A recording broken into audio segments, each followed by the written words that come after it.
If the Hollywood powers that be ever endeavor to produce a Cary Grant biopic, George Clooney would be the perfect man for the job. Like Grant, he is possessed of an immense level of charisma with a pinch of playful mischief.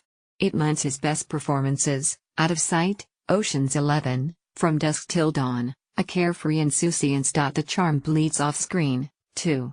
When you chat with Clooney, he will regularly address you by name, and maybe even compliment your place of employ. But the 56-year-old has a serious side, too.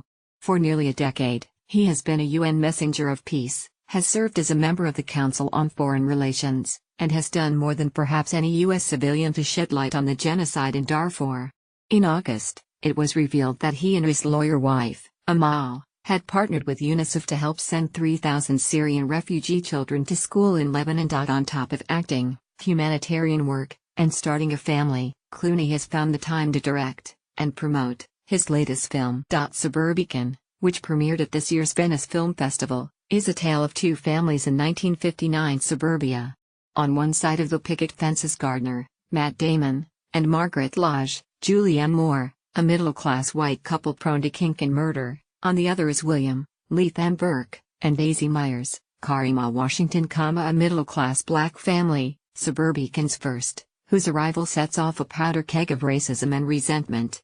The white townsfolk's suspicious stares soon give way to a full-blown lynch mob, as dozens of angry, torch-bearing East Coast liberals form a wall of hate around the Myers home, completely oblivious to the real villains across the way. The Daily Beast spoke with Clooney about the film's resonance in the wake of Charlottesville and much more. I enjoyed the film.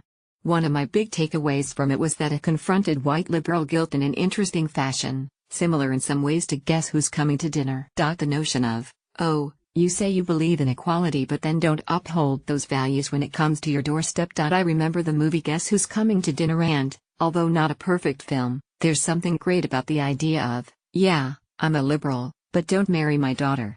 And it was fun because, having grown up in Kentucky, when I see movies depicting any type of racism, it always sounds like Mississippi burning, hick accents and all.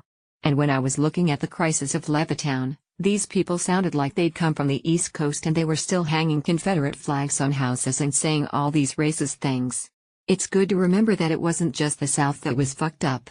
It played out everywhere. You mentioned your home state of Kentucky. Did you witness any acts of racism in your formative years that really stuck with you?